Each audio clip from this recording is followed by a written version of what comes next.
In a significant show of Pan-African solidarity, South Africa's influential opposition leader, Julius Malema, has publicly declared his support for Burkina Faso's transitional president, Captain Ibrahim Traore, calling him the true son of Africa and a living embodiment of Thomas Sankara's revolutionary spirit.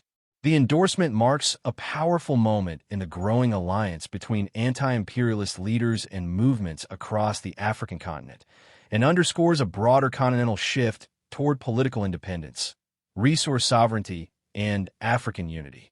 The announcement came during a fiery address delivered by Malema at a rally in Soweto organized by the Economic Freedom Fighters, EFF, his radical leftist political party. Speaking before thousands of red-clad supporters, Malema praised Traore's stance against Western intervention, his push to nationalize Burkina Faso's resources, and his commitment to grassroots empowerment. The crowd erupted into cheers, chanting "One Africa, one gold, one revolution," as Malema raised his fist in a symbolic salute to the Burkinabe leader. The moment was captured live across South African news networks and quickly spread online, with hashtags like #TraoreSAfrica, #EFF supports Burkina, and #Malema speaks trending regionally. The revolutionary bond. Malema and Traore shared ideals.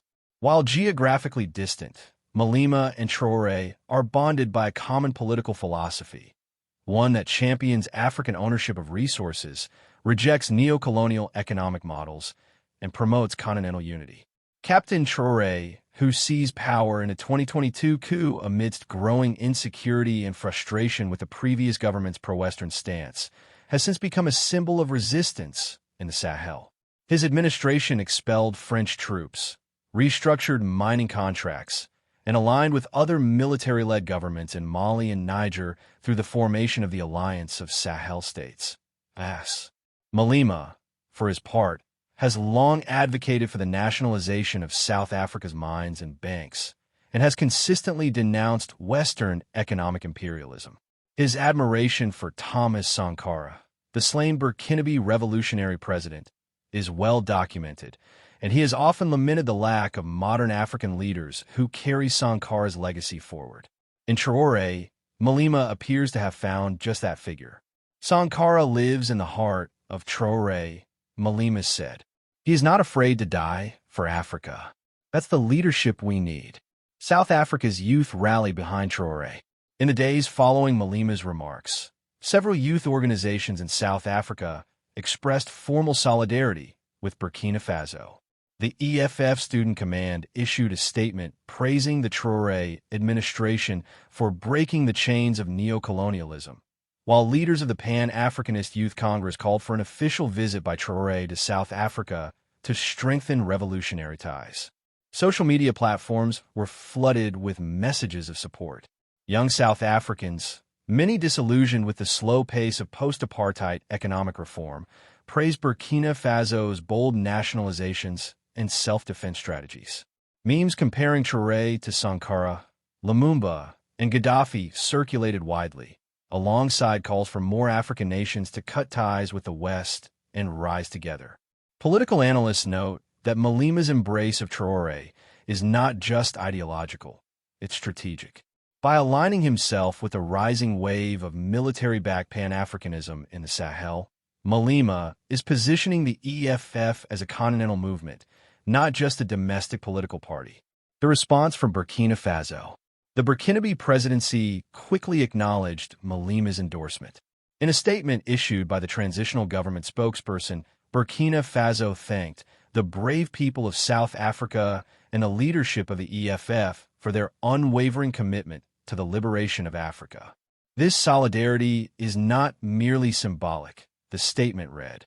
It is a reminder that Africa's struggle is one and the same, from Cape Town to Ouagadougou. Reports suggest that Traore himself is considering a diplomatic outreach to South Africa, possibly including a visit to Pretoria or a virtual address to the Pan-African Parliament. Analysts say such a move would be historic and potentially lay the groundwork for a new era of cooperation between West and Southern Africa. African unity in the face of global pressure.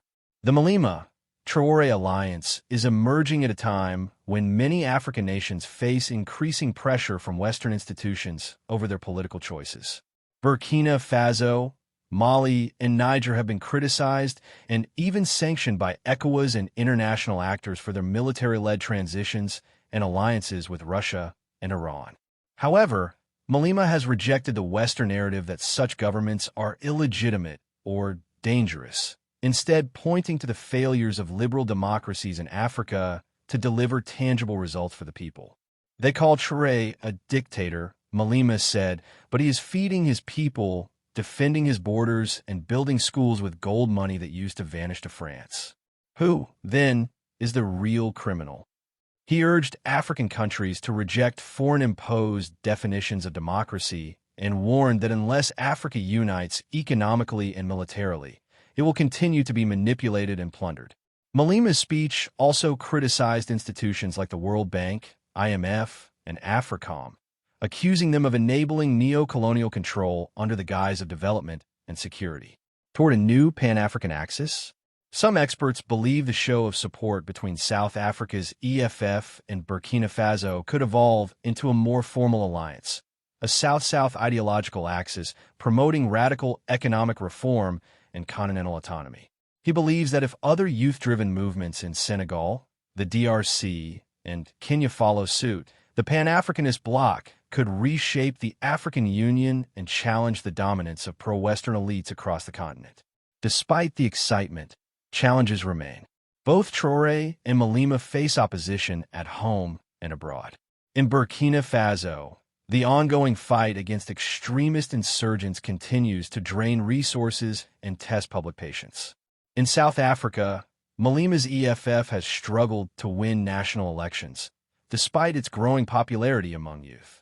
Moreover, Western countries may attempt to isolate or discredit figures like Traore and Malema through diplomatic pressure, economic manipulation, or even covert operations, as was the case in the past with revolutionary leaders across Africa. Yet both men seem undeterred. Their message, one of African dignity, defiance, and destiny, resonates with a new generation eager to reclaim the continent's future.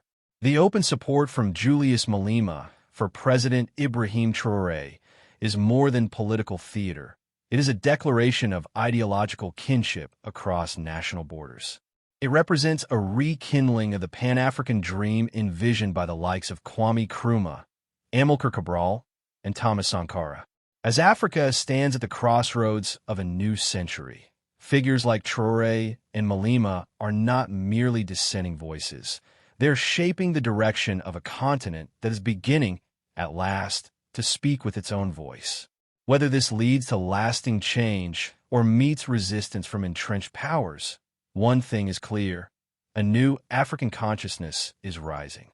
And it carries the hopes of millions who believe that the time has come for Africa to belong to Africans once again.